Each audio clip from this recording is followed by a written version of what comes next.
next speaker is Dr. Ken Jeong from Columbia University. And this is something that had come up a lot in the course last year in terms of doing some informative dose finding in the learn phase. He's going to talk about the continuous reassessment method.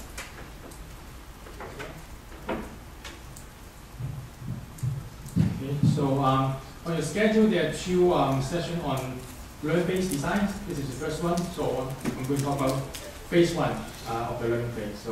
And this morning when Chris and Sharon talked about the general statistical issue, I think they covered a lot of ground. So there are many rule of thumbs that still apply. But I think one specific goal in phase one study is the dose finding component. So I'm going to focus on that component in my session and also on the methodology called continuous reassessment method, CTMC. Nothing to disclose. So this is the outline of the session, and I'll talk about the general objective phase one, and again I'll focus more on the CRM. And the expectation after this 45 or 40 minutes is that you will have a general sense of how it works in the actual trial, and you as a clinical investigator, what you need to do at the planning stage, what questions you need to answer, what you do at the planning, and why you want to use CRM as opposed to other like off-the-shelf.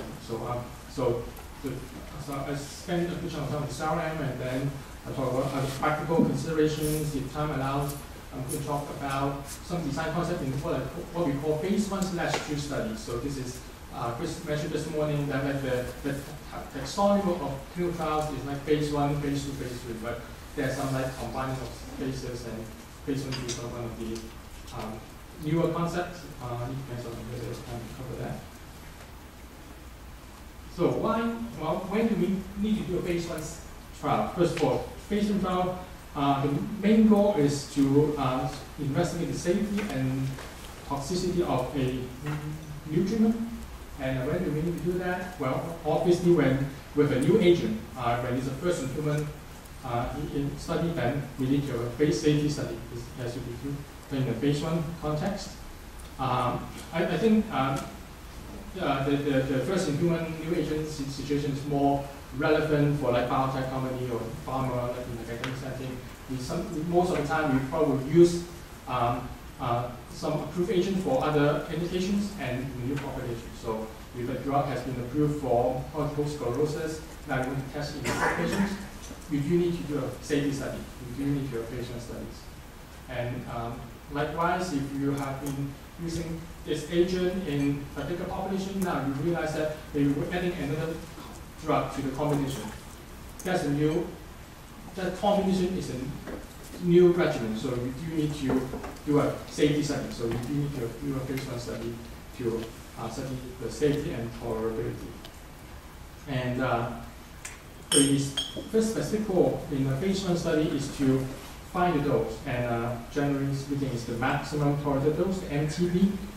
So the concept of finding MTD is that if you believe that the efficacy of the agent will improve and increase the dose, then the concept of MTD is that you want to push as high a dose as you can so as to achieve some sort of efficacy for the treatment. So in that, if you have that belief, usually what you find, what MTD you find in phase 1 will be carried forward to the next phase. So that's usually what we call the recommended phase 2 dose, and that's typically done in cancer trials. In some setting, you may not want to treat patients at MTD, but phase 1 will still be useful in the sense that it will set an upper limit of the safety of the dose for further investigation. So it is possible that you find MTD to be like 10 milligram per kilogram of body weight, and in phase 2, you want to test the dose at the MTD, and then maybe at 5 milligrams. So there are various usages of the MTD, but the goal of phase 1 is to find what this upper limit is. So safety will be our primary endpoint.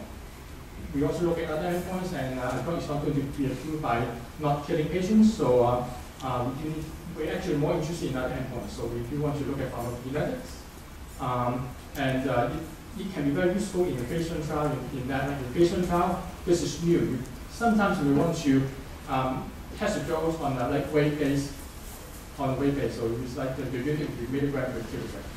But when you move the drug down the pipeline, it is clumsy to prescribe treatment on weight base after you get the drug approved. So eventually at some point in the development process, you want to change the fixed dose. And how does that happen? TK can be a good way for you to try to gauge what would be the equivalent of a fixed dose that will cover most of the opposed to a weight-based dose. So you can do feasibility, and this is again a learning phase. So what is really important about learning phase is that you want to learn about the feasibility. So whether the drug can be recompleted, whether the outcomes can be evaluated. So there are many things you want to learn. So you want to have some sort of a sense after the study that, like, if there's some hiccup during the process, from treatment to outcome evaluation, you want to be able to precisely point out what happened, and so that you can improve in the next phase. And of course, we are all interested in efficacy. Eventually we want the drug to be like improving the outcome instead of just not like causing toxicity. So we do want to collect some data on efficacy, knowing that there's no power to tell that the drug is working. So it's very tempting to say that, well, in the phase 1 study we can collect response data and then say the drug works, but it's not going to happen. But it will be very useful for you to collect those data so that you can plan the next phase. So this is sort of the overall objective of phase 1. So I'm going to start with an example in one of the protocols from the NINDS study. I think it stands for neuroprotection with statin therapy for acute recovery trial. So basically, we're going to apply statin in acute stroke patients, and this is this table is extracted from a phase 1 protocol in which we're testing 5 level of flow statins. So I highlight the experimental conditions, the experimental component of the dosing. So there are 5 dose levels, so varying from like 1 milligram per kilogram per day for 3 days, and then followed by a standard dose of statins in the next 27 days. And then the second dose level will be starting with 3 mg per kg, and then 6, and 8, and 10. So we're testing 5 different dose levels. And so the trial is going to enroll 33 patients. So this is, the table is what I call a starting lineup in a phase 1 study. So it sort of describes what are you going to give patient, how are you going to give the doses to patient when nothing happened. So basically, in this trial, we're going to enroll 33 patients, and we're going to enroll 3 patients as a group. So there will be 11 cohorts. And the first cohort of 3 patients will be given the lowest dose level, 1 mg per kg per day. And then if there's no toxicity, the next 3 patients will be escalated to the next higher dose, 3 mg per kg per day. And if there's nothing, no toxicity in the second cohort, the next 2 cohorts for us, cohort 3 and cohort 4 will be treated at 6 milligrams per kilogram per day. And so you see that we are so escalating when we don't observe any toxicity. So this is basically the exercise the abundance portion. So because we don't want to start at a high dose without knowing that the dose is actually okay in the lower dose range.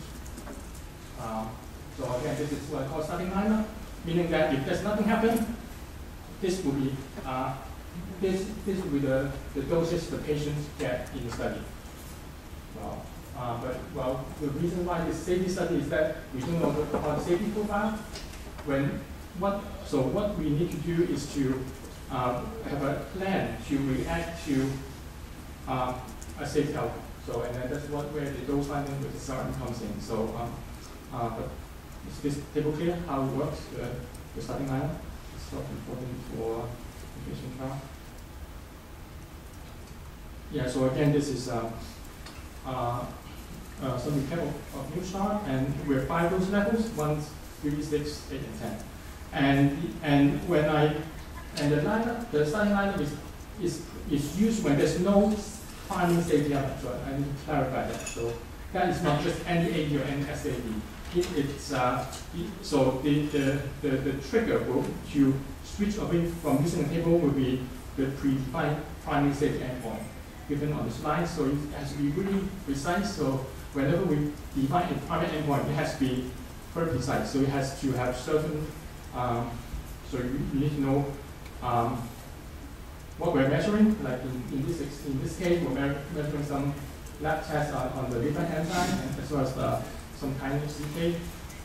And so the primary safety endpoint will be defined as an elevated level enzyme.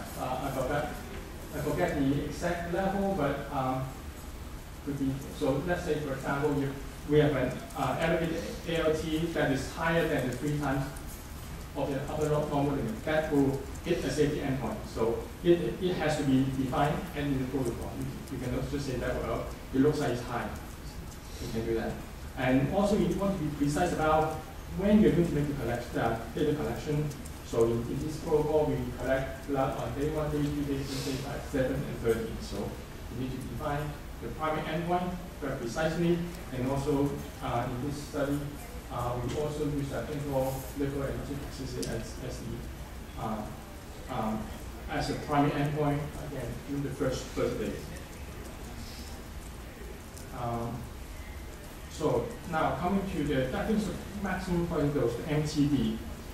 The idea of MTD again is that you want to trade some toxicity for efficacy, right? So you want to allow some toxicity to happen that you think can be acceptable. So in this study, we would allow 10% of the patients experiencing like this primary safety endpoint. Every study is different. Work in other areas like oncology, the tolerance for toxicity is much higher in those areas than just 10%. It really depends on the disease population, also depends on the type, the nature of the safety outcome. So I want to emphasize that when I talk about escalation, I want to emphasize that this is interpatient escalation. So in the table that I showed you earlier, so the first 3 patients will get 1 mg per head, and then the 3 milligram per kilogram is the next 3 patients, not within the same patient titrate up. So I think that's sort of a subtle difference. Well, in some cases, we do want to do like intra-patient titration, but in this case, we're talking about acute stroke patient, acute treatment doesn't make sense to titrate this. Time is the essence. So it was an interpatient escalation protocol.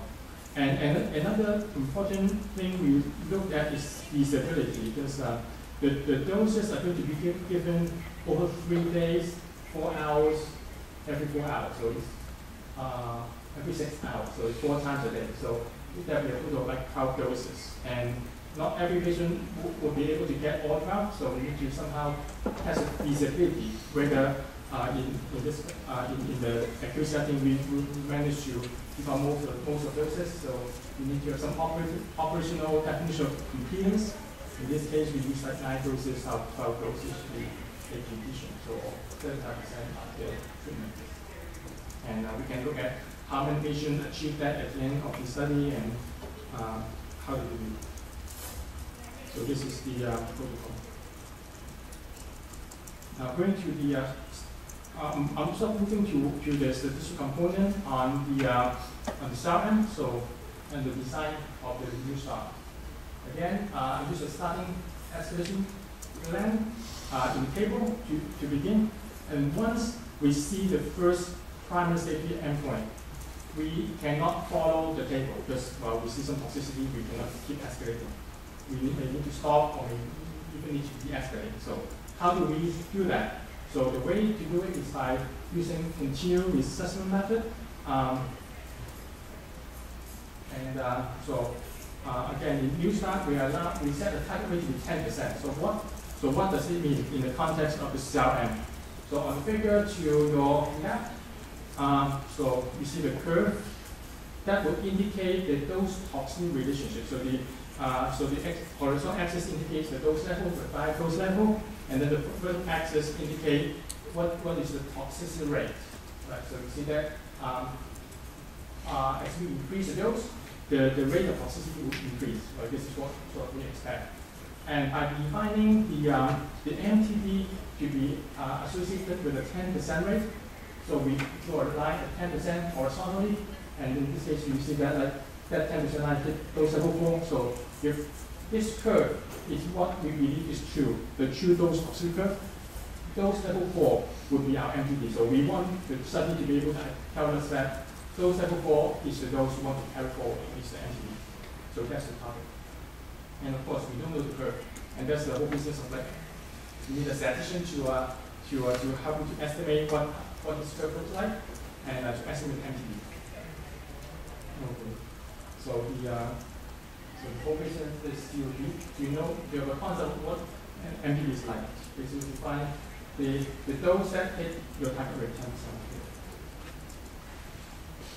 So now let's see how the SARM operates in practice. So again, in this figure, the solid line, the curve here is a true curve that we like to estimate that, but we don't know, right? Because we knew we can just choose dose level 4, we don't need to do the study. And the SARM is a model-based method. What it means is that we use a statistical model to try to model this solid curve. And we will require some prior guess before we start studying on how this curve looks like. And in this figure, I use a dotted line to indicate sort of a prior guess on this true process of this curve. So we see that one is a little bit off, right? It's not quite on. And according to the dotted line, a prior guess on this toxicity curve, we can see that this curve hit the target rate 10% when at dose level 3. So based on this curve, this sort of corresponds to the fact that we believe a priori that dose level 3 may be our MTD instead of 4. So, but of course, based on the idea is that based on this prior guess or based on the starting escalation plan, we enroll patients, we make observation, and then once we have observation from the patients, we can estimate and update our belief of this dotted line and then move towards the curve that we like to estimate. And then, so the idea of the CRM is that once we have updated our belief of the curve, we'll estimate, we'll choose the next patient at the next as an MTD estimate. So I'm going to show you this. So this remember, so the dotted line is our prior guess. This is what happened after 13 patients. The red line indicates, so after 13 patients, this is the first time the 13th patient is the first patient in which we observe a toxic outcome. So the first 12 patients were fine. So based on this information, we can estimate the curve, and then we get a red line. Okay, and based on the red line, what we are going to do is that we based on the red line to see which dose level has toxicity rate closest to 10%. So you can judge by just eyeballing it. Dose level 3 still has toxicity rate estimated to be closest to 10%. So what it means is that patient 14 will get dose level 3. So this is the essence of the SRM. You estimate the curve, we assess it, and then we treat the next patient or next group of patients at what we believe to be MTD. This is very straightforward. So it's just showing you like row by row action like after a single patient as well as after another 3 patients. So after patient 16, what happened is that in the next 3 patients, 14, 15, 16, all of them were treated at dose level 3, and they were safe. There was no safety concern. And then so based on these like 16 patients, we estimate the curve. Now this is the green line. So this is the dose toxicity curve here.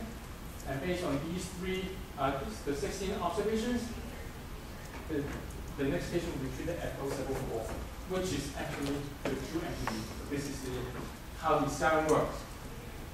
Okay. Well, and then the 5 patients, you see that the curve will fluctuate. So after 5 patients, we see one more toxic outcome, I forgot which one. And so what will happen after this is that the blue line will indicate that, well, actually we need to de-escalate back to dose level 3. So after 21 patients. But if you keep moving, the patient 25, more experimentation, we update the curve. Now this is the curve over. Go back to this. So you see that during the process of the SRM in the trial, you see the dose toxicity curve estimate to be fluctuating around. But what you will notice more, well, I've seen this like thousands of times, I mean, so can like anticipate the movement of the curve based on the observation without using a computer. But what you will see is that the movement of the curve as the trough progresses is that the movement of the curve will be smaller and smaller. So it means that you converge to the right point as you increase the sample size. So at the end of the study, basically after 25 patients, we're going to estimate MPT state based on this purple curve, and what it means is that those level 4 will be our recommended dose. This was the 2 dose in this case, right? So this is basically how it works in the world of CRM. So now, so this is the part that, like, you as a clinical investigator, how you can help the statistician to come up with a CRM design. I guess 6 components. There are a lot, but I think the first component is really something that has been like this sort of a recurring theme throughout the morning and the afternoon, that this is really important to a precise definition of the primary endpoint. So I'm not going to talk about that, but it has to be really precise. So. And so I'm going to talk about a little bit about how to like explore what is the probability of success rate that we want to target. We want to determine the number of dose levels we want to test. How do we like get the starting dose or starting as close as we can? And of course, sample size. That's always the question to ask. So I'm going to talk a little bit about to design. I'm going to this is the statistical model is a little bit esoteric and leave the job for a statistician. So I'm not going to talk about that in this 45-minute session.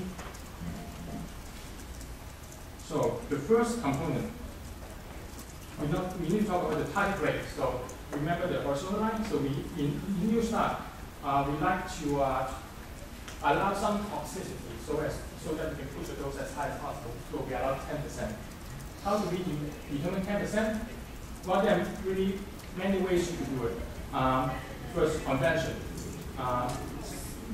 Actually, CRM was motivated by like applications in oncology. So in that context, the convention is like 20-25%. So if you're working in a cancer trial, this is sort of an easy question to answer, like 20-25%.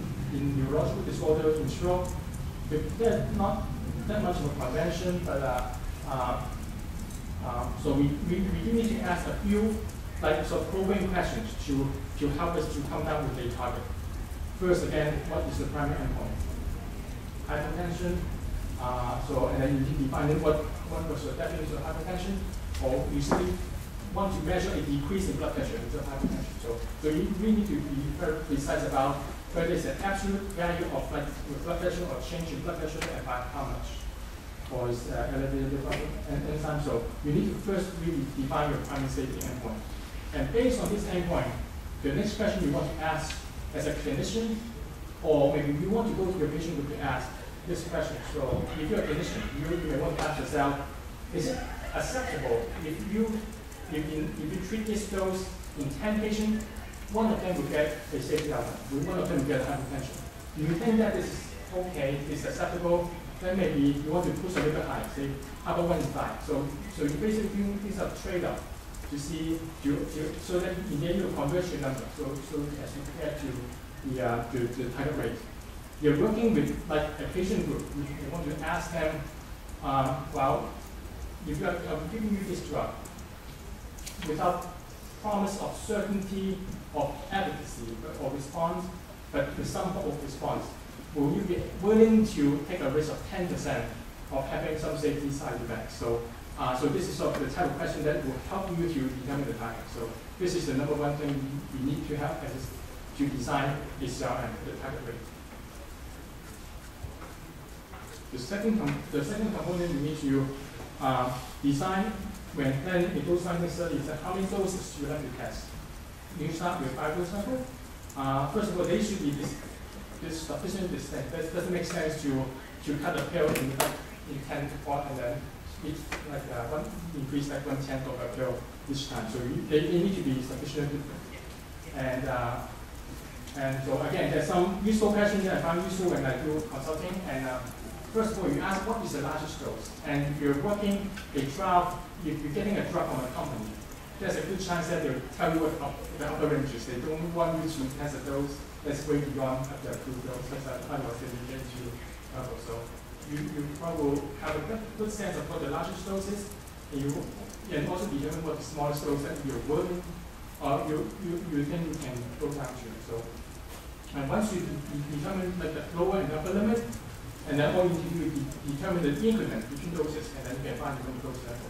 So, one useful way to do it is by PK. If you already have some PK data, you want to make sure that they're sufficiently distinct in terms of PK to make progress. And again, convention dictate clinical practice or medical research actually. So if you're using drug, using pills, convention is usually like the increment is a fixed dose, like every 10 milligram, every 30 milligram.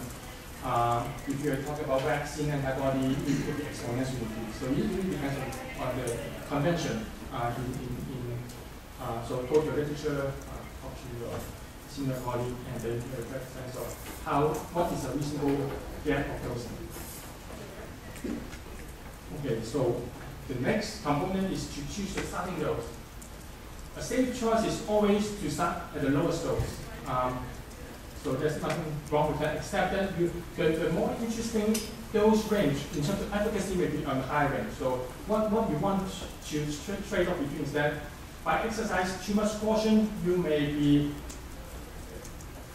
sort of wasting a lot of information at the lower dose and by not gaining a lot of things. So your goal is learning. But if you only want to learn in a dose range that is interesting. If every patient is at the lowest dose, they're all safe, but the drug really doesn't do anything there. So it's sort of a trade-off to see whether you're willing to start a little risky in the middle of the range. The cell allows you to do that. And but whenever you want to start with the dose that you think is really the lowest dose, always think about a fallback dose. So this is usually one of the questions I'll ask when I do consult is that in one of the studies that I recently had, the clinical investigator said that I know the 3 doses I'm going to test. And then my question to him was, what if you see safety outcome in the first dose level? And then he said, oh, of course, reduce the dose for future patients. That's what I call by a fallback dose. So you believe that you start at a really safe dose. Always allow a fallback dose. So that when things happen, you still have like a way to go instead of like making another amendment saying that we want to add dose. So we want to have the dose planned in the protocol for that contingency. So this is sort of a few guidelines how you choose the starting dose. Okay. Burning question. Sample size. Always the first question to be asked. The last answer to be given. But this is so. Let me I can tell you one of the recent examples that I did is actually a phone consult, like an hour consult, and then I managed to come to the sample size. So this is a new drug for mitochondrial disease, and then the concern of this drug was like decrease in blood pressure. So there was concern about hypotension, and turns out that after like a few discussions, we realized that it's not really hypotension, it's really decrease in blood pressure. So it could be like from a normal blood pressure and have a decrease, not to a level that is hypotension, but still. So you need to pinpoint what the safety endpoint is. So at the end of the hour, we decided that 15 millimeter mercury would be the safety endpoint that we define. So this is our primary endpoint. And then we went through that like 1 in 10, 1 in 5 kind of situation, turns out that, and then we zero into a 10% target rate. So we allow 10% of like this safety endpoint, so that we would like increase those as much as possible within the safety concern, safety range. And the number of test dose in this study will be 4. So again, this is actually the example I had in mind. So the clinical investigator said, oh, I know these 3 doses. Dose 1 is the standard dose, very safe, no concern. And then I asked the question, what happens if you see like chill, like hypotension in the first 3 patients?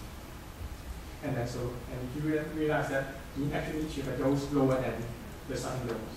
So we end up to a 4 dose level. And the starting dose will be dose level 1 as opposed to dose level 0. So with these like sort of background, now we're ready to go in for a kill to get the sample size. And to get the sample size is slightly different from a more conventional setting when we're comparing 2 arms. For comparing 2 arms, we need to know what the minimal relevant difference is, right? So the difference between the mean. But we're talking about a dose toxic curve here.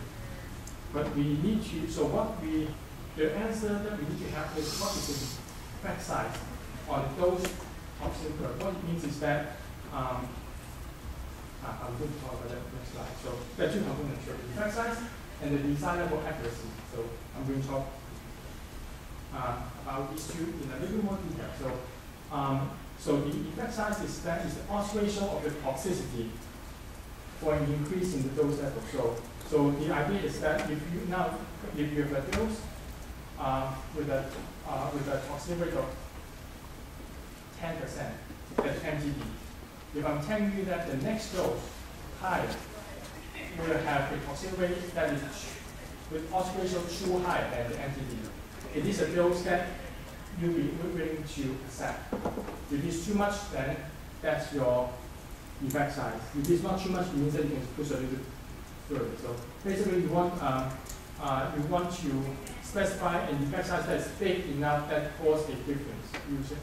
I don't want to treat patients if we have that kind of toxicity about their MTD. So that's the effect size. This is again the part that we need to sort of discuss between like statisticians and clinicians.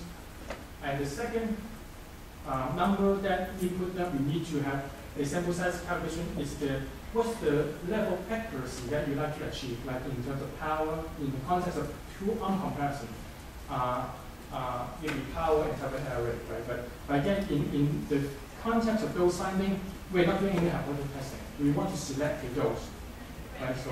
So the accuracy metric here will be what is the probability of selecting the right dose. So like in new start with 5 dose levels. If you just like throw a dot in one of those 5 dose levels, you have a 20% chance of getting the right dose, right? But hopefully by doing the study, collecting data from patients, you will be able to find the right dose more often than just like a blind guess, like a 20% chance. So, and then you ask the question, what is your number that you like, what's the accuracy that you like to achieve to find that? For everyone want 100%, but that costs like a million patients, so you don't want to go 100%. So that's the difference between power and sample size. And with all these ingredients, like the number of dose samples, the target rate, the effect size, and how accurate you like to achieve in terms of selecting the MTD, there's software and there's formula to help you to come with the sample size. It's just like split of second, split out 40. So in this case, so this is a study that I planned for actually another. So just sorry for the example. Sometimes I switch between because besides several studies and I sort of put different examples together. But in this study, the target rate is 10%. With 4 dose level, we determined the effect size of 2, and we like to achieve 60% accuracy, meaning that we want to be, on average, we want to be able to choose the correct MTD 60% of the time. And given this, the sample size is 40. So it's as simple as that. So you may say that, well, normally, like in a phase 2 study, we want like 80% power, right? And then Chris talked about 90% power. What's the deal with 60%? Well, my answer is that with this, if we set 60%, we need 40 patients. If you want 90% power, in the context of phase 1 study, you don't want to go there. So I think 60% is pretty much the range that we need to settle with, unless you're willing to do something different. And and then you need to put it in perspective again. In this context, you have 4 dose levels, right? So if you don't have any information, you just have a blind guess, you'll be correct 25% of the time. So with like 40 patients, now you'll be able to make it correctly at 60% of the time. So this is sort of the way that you can view whether it is worth for you to increase your accuracy by having more sample size. I was just going to point out, though, one other way to think about that, though, is because of the way that it's actually placing patients, that even that third arm, if it was supposed to pick the third arm and it instead picked the second, that may not be, depending on what that curve looks like, that may not be such a bad pick. So, accuracy kind of depends, right? Exactly. So, yeah, but general thumb is that you don't have the sample size of resources to do 90% accuracy. So that's the sort of depressing comment, but that's the reality that you need to do. And this is again sort of interpretive accuracy. So with good in the interest of time. But I want to emphasize that the formula, the software I gave you, is intended for a preliminary number. Because the reason why we need to do this is that the first day of consult, we do need to sample size for budgeting purposes, right? So we need to report our figure. So, but after that, we do need to fine tune. Because CRM is a model-based method, meaning that we need to choose a model. There's a good way to choose a model, and there's a bad way to choose a model. But after you get sample size, then you can really do serious business about how to choose the right model by using some computer simulation. So there's actually a lot of work to be done afterwards. So you may expect the sample size to change slightly a little bit, but not by much. So that would be the work afterwards. So the way I think of this in terms of grant writing, so the first thing will be like the first day of consult that I need a budget, so I do the sample size. And then when we're getting serious, we get like a fallback. It looks like we're going to have a trial, then I'll do more simulation and get the expenses. And slide on why we want to do the cell M. And basically it's because of accuracy. And let's see. Let's look at this comparison of two methods. So we have the cell M with 33 subjects. Another alternative to do it is to simply do a randomized study among the 5 dose levels, and then afterwards treat the dose consider and do the estimate you need. So using the same number of patients, 33 patients. The CRM under one scenario will be choosing the right dose about 54% of time, close to 60. If you use the randomization scheme, it's less accurate. So that's also enough. The one reason for using the CRM in this context is that it really actually improve your accuracy in comparison to a non-adaptive randomized design. And the other advantage of using CRM is that because it is adaptive, so it's trying to treat the next patient at the MTD suggested by the data. So we will end up with more patients at the MTD. So if you look at Roman 3 or Roman C, when you use the CRM, on average, 13 of the 33 subjects will be treated at the right dose. Whereas we use randomization because it's evenly randomized, we expect 6 to 7 patients to treat at the right dose. So for ethical reason, I think we like to know that we treat more patients in the right dose range. If we're being too conservative, for example, if everyone's treating at dose level 1, yeah, well, they think they're safe, but they may not be in the zone to get patients to have a response. So basically, by looking at this, CRM is sort of the standard method nowadays to do those finding because finding of the ethical reason you don't want randomization too low or too high.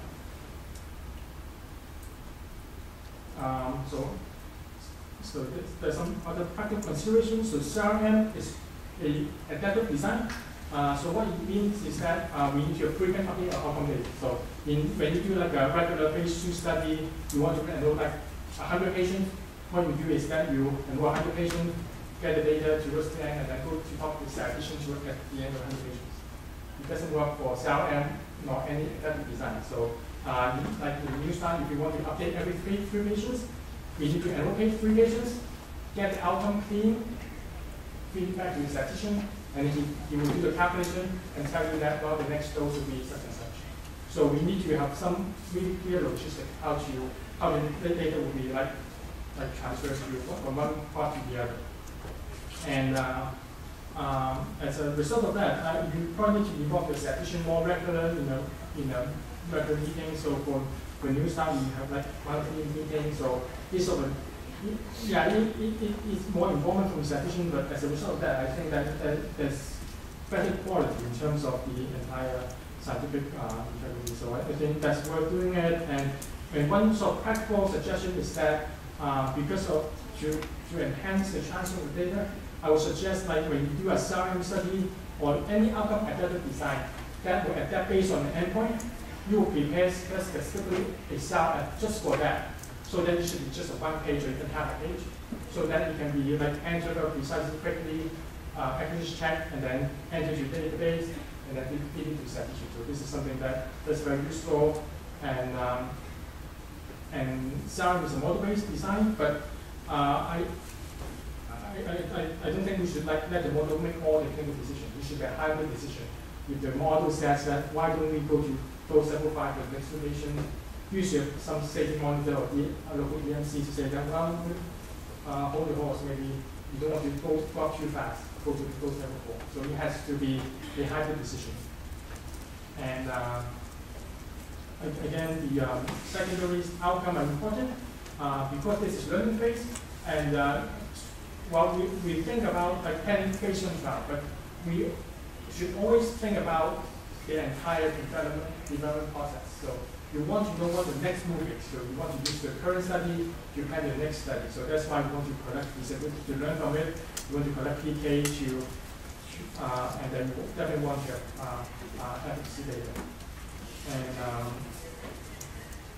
And so, and you want to, again, there's this the fixed dose versus weight-based dosing. Practically, fixed dose is definitely something that you somehow want to consider, so that, because I go to my clinic, my doctor never give me like, ask me how happy are you, and then prescribe me what dose. This is, needs to give me something, and then that's it. There's no weight-based fixed dose. That's very easy. And also, you want to, for some reason, whether you want to consider fixed dose or titrated dose. And so the general rule of thumb is that ask the question, what's next? So when you write a grant, you definitely, I would always like to recommend my collaborator to write how are we going to use the data collected here to plan the next phase. So this is the question that you need to answer. And I think I'm running out of time, so I don't know whether you guys have listening to like based on the two, or how we can stop here and have a break going. How many slides do you have on it? About 3. Why don't you cover it? I think the audience would be interested in how this can be sort of moved a little farther into the learn phase. Okay. So yeah, so let's try that. So the concept of phase 1/2 study is that in phase 1 study, we do dose finding based on safety outcomes, right? In the phase 1/2 study, we also do dose finding, but the idea is that we use both safety and efficacy or response data. Why do we want to do that? Because we're collecting efficacy data anyway, and we're definitely interested in efficacy in the sense more interested in toxicity. So it's a natural instinct to think about doing dose finding based on efficacy. And sometimes efficacy is actually part of the safety. So you really can tease out one from the other. So like if you're doing stroke trial, versioning of NIH stroke scale, it is a safety concern, but it's actually a response, right? Or non-response rather. Gas could be efficacy could be safety. So sometimes you just can't tease out one from the other. So it's part of it. So this is a reason for doing a dose finding based on both efficacy and toxicity. And the wrong reason for doing this, and I've seen this a lot in cancer trials, is that they just want to sort of pass the process and do an end-of-tower phase 2 study because they think that, well, let's do a phase 1/2 study so that we don't need to do power calculation. So let's go in at it and get a phase 1/2. It's not the right reason to do it, and the reason for not doing it is, the reason for that is that actually by doing a phase 1/2 study, you may end up to have a larger sample size than just a pure phase 1 study because you do want to learn more, and the price of learning more is to have more patients and more information. So sometimes you may not have the budget to do a phase 1/2 study. and it's more complicated logistically. What if the response, the efficacy endpoint, and the toxic endpoint are of different time scale? Sometimes toxic can occur within like the first 3 days, where efficacy endpoint may be potentially changed until like day 90. So the time scale will be so off that you may not want to combine them together. And from a statistical viewpoint, it's very challenging and intellectually interesting to me, but trying to do that kind of difficult to do. It's just a time period. So, but if there's a reason to do it, I can do it. But it's definitely very complicated. And I'm going to give you one example in which I think is worth doing a phase 1/2 dose finding study. That is when used for thrombolytic agent for acute stroke, ischemic stroke. So by using thrombolytic agent, your goal is really to restore the blood flow. You want to cause reperfusion. But if you overdo it, well, blood flow and then cause hemorrhage. So basically, that will be a toxicity. But if you manage to get it to the sweet spot that cause reperfusion without hemorrhage, that will be a response, right? So in this case, a natural way to look at the outcome from a safety viewpoint is that you want to avoid hemorrhage, but you do want to also incorporate reperfusion as part of endpoint. So this is a trial endpoint, but in a sense, the efficacy endpoint is reperfusion. Toxicity is hemorrhage. And the concept, the objective of those phase 1/2 studies is to try to find the dose with what we call what I call desirability of the dose, which increases with the response rate and then decreases with toxicity rate. So let me show you in this graph. So shot from paper by Cheung and Cook. So the horizontal axis indicates the response rate of a treatment. The vertical axis indicates the toxicity rate of the treatment. So the best scenario is that you want to have a treatment that achieves 100% response and no toxicity. It doesn't happen every day. So in this study, there are 5 dose levels of the thrombolytic agent. So dose level 1 has really low toxicity rate. Response rate about 20%. Dose level 2 has slightly higher toxicity rate. Response rate 40%. So you see, and the size of the dot indicates the desirability of that dose. So you see that by doubling the response rate, but not increasing the toxicity rate by much, dose level 2 has slightly higher desirability than dose level 1. So if you go individual, if you have dose level 3 with 60% toxicity rate with a slightly increase in toxicity rate, the desirability is much higher. And so dose level 4 in this example actually has the best desirability because the toxicity rate tends to still low, and then the response rate is like almost 70%. But if you go to the next higher dose, it gives you a slight increase in response, but much higher toxicity rate. So this is sort of the type of objective you want to achieve. So in this case, you first need to define what desirability means, and then in this example, dose level 4 is the dose you want to identify.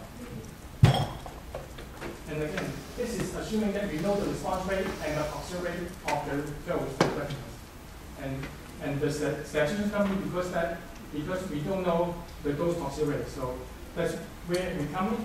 We can do something like a serum type of design, but the modeling component is much harder now. So in the phase 1 component, I showed you the curve, very nice and easy, the dose toxicity relationship. In this case now, we need to model 3 things. First, the dose toxicity relationship. So when dose increases, how much the toxicity will increase. We need to model the dose response relationship. When dose increases, how much response rate will increase. And then we also need to model the correlation between toxicity and response. So the whole modeling process is very complicated. So that's what I'm talking about. Get my mind spinning now. So we'll just talk about this. But we still do that. We just involve a lot of computing and programming. And so we could better model the 3 relationship, and the idea is very similar. Throughout the study, we enroll a few patients at a time. We use data to update our belief about all these 3 relationships. And based on this update, we treat the next patient at the highest, at the dose with highest desirability, and then keep going. So the whole concept will continue with assessment method again, except that the black box is bigger, blacker, and it's more complicated. But and in this case, we definitely need to do simulation, and there's no sample size formula. And but I think it's on some occasions it's worth doing. And I think this is my last slide on the references, and that's it.